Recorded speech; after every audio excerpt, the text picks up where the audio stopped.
Bengal safe Murshidabad জেলায় ফার্নিচারের জগতে এক পরিচিত ও প্রতিষ্ঠিত নাম। 57 বিবি সেন রোড, বহরমপুর, মুর্শিদাবাদ। সহায়তা কেন্দ্র শিবিরে বিধায়ক সৌমিক হোসেন সাহায্যের হাত বাড়িয়ে দিলেন। উপভোক্তাদের জমা নিলেন প্রয়োজনীয় তথ্য।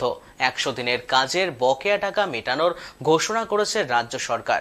সরকারের এই ঘোষণার পর থেকেই গোটা রাজ্য জুড়ে শুরু হয়েছে তৃণমূলের সহায়তা কেন্দ্র। সম্প্রতি গত রবিবার থেকে রাজ্যের পাশাপাশি রানীনগর বিধানসভা ধুলাউড়ি অঞ্চলে চালু হয়েছে এই সহায়তা কেন্দ্র। ধুলাউড়ি অঞ্চলের সহায়তা কেন্দ্রে হাজির ছিলেন বিধায়ক সৌমিক হোসেন।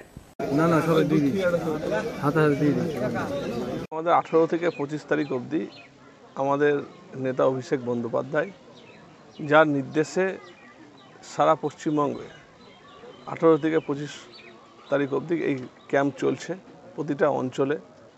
এবং আজকে এই অঞ্চলের ক্যাম্পে ধুলাউড়ি অঞ্চলে আজকে আমি এসেছি।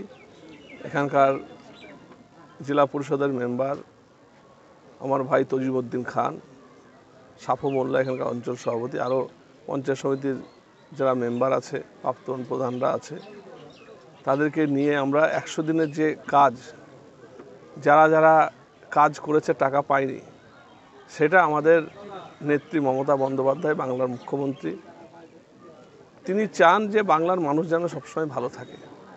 তার জন্য যারা কাজ করেছে তারা যেন টাকাটা ফেরত পায়।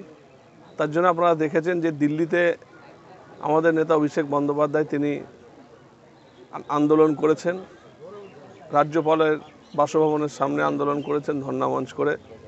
এবং আমাদের নেত্রী মমতা বন্দ্যোপাধ্যায় সবসময় লড়াই আন্দোলন করছে যে মানুষের প্রাপ্য টাকা, মানুষের অধিকার কেন্দ্রের বিজেপি সরকার যে আটকে রেখেছে, এটা অন্যায় করেছে। এবং এটা মানুষের যে অধিকার, সেটা মানুষকে যত তাড়াতাড়ি সম্ভব যাতে দেওয়া যায় সেই চেষ্টা ওনারা করেছেন। যখন কেন্দ্র সরকার শুনিনি, তখন মমতা বন্দ্যোপাধ্যায় আমাদের রাজ্যের তরফ থেকেই 100 দিনের টাকা 1 তারিখের থেকে শুরু হবে। এবং আজকে যারা যারা কাজ করেছে সেই নথিভুক্ত আপনারা দেখছেন। ধুলাউড়ি ক্যাম্পে এসেছি আজকে আমি, এবং যারা যারা টাকা পায় তাদের কাছ থেকে আমরা এই ফর্ম ফিল আপটা করাচ্ছি। এবং তারা 1 তারিখের মধ্যে আমাদের নেতা বলেছেন তাদের অ্যাকাউন্টে টাকা ঢুকে যাবে, 1 তারিখ থেকে শুরু হবে। এবং আমরা চাই যে বাংলার মানুষ ভালো থাকুক। ধুলাউড়ি অঞ্চলে আজকে দেখুন প্রচুর কাজ হচ্ছে, এত কাজ হচ্ছে যে আপনারা ভাবতে পারবেন না যে রানীনগর বিধানসভায় ধুলাউড়ি থেকে শুরু করে প্রত্যেকটা অঞ্চলে কাজের যে উন্নয়নের জোয়ার শুরু হয়েছে। তজু ভাই এক্ষুনি বলছেন যে আরও 5টা কাজের উদ্বোধনের জন্য, প্রত্যেকটা জায়গায় উদ্বোধনের জন্য মানুষ সবসময় বলছে এত রাস্তার কাজ। একদিকে যেমন জেলা পরিষদ, পঞ্চায়েত সমিতি এবং বিভিন্ন দপ্তর থেকে উন্নয়নের কাজ চলছে এবং মানুষ খুশি। মানুষ আমাদেরকে সবসময় এই ধুলাউড়ি অঞ্চলে দেখেছেন, বিধানসভায় 2 হাত ভরে আশীর্বাদ করেছেন। পঞ্চায়েত সমিতি এবং জেলা পরিষদেও মানুষ 2 হাত ভরে ভোট দিয়েছেন। পঞ্চায়েতে আমাদের কিছু নেতাদের দোষে মানুষ এটা ভালোভাবে নেয়নি, তাই পঞ্চায়েতে আমাদের একটু রেজাল্ট খারাপ হয়েছে। কিন্তু লোকসভা ভোটে আবার 10,000 লিড এই ধুলাউড়ি অঞ্চলে দিবে। তার কারণ মানুষ মমতা বন্দ্যোপাধ্যায়ের সঙ্গে আছেন, উন্নয়নের সঙ্গে আছে, তৃণমূল কংগ্রেসের সঙ্গে আছেন। এবং পঞ্চায়েত সমিতি যেমন 3টে সিট আমাদেরকে এখানে জিতিয়েছেন, জেলা পরিষদ জিতিয়েছে, এবং বিধানসভাতে আপনারা দেখেছেন 8,500 লিড ছিল। লোকসভাতে সেটা আমাদের টার্গেট যে 10,000-এর উপর আমরা এই লিডটাকে নিয়ে যাব।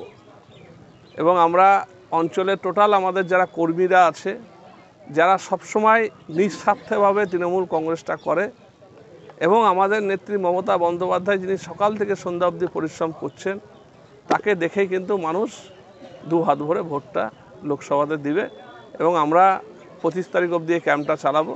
25 তারিখের পর থেকে আমাদের বুথে বুথে আমরা মিটিং, মিছিল এবং সংগঠনটাকে আরও শক্তিশালী করার জন্য আমরা তৈরি হচ্ছি। বেঙ্গল সেফ মুর্শিদাবাদ জেলায় ফার্নিচারের জগতে এক পরিচিত ও প্রতিষ্ঠিত নাম।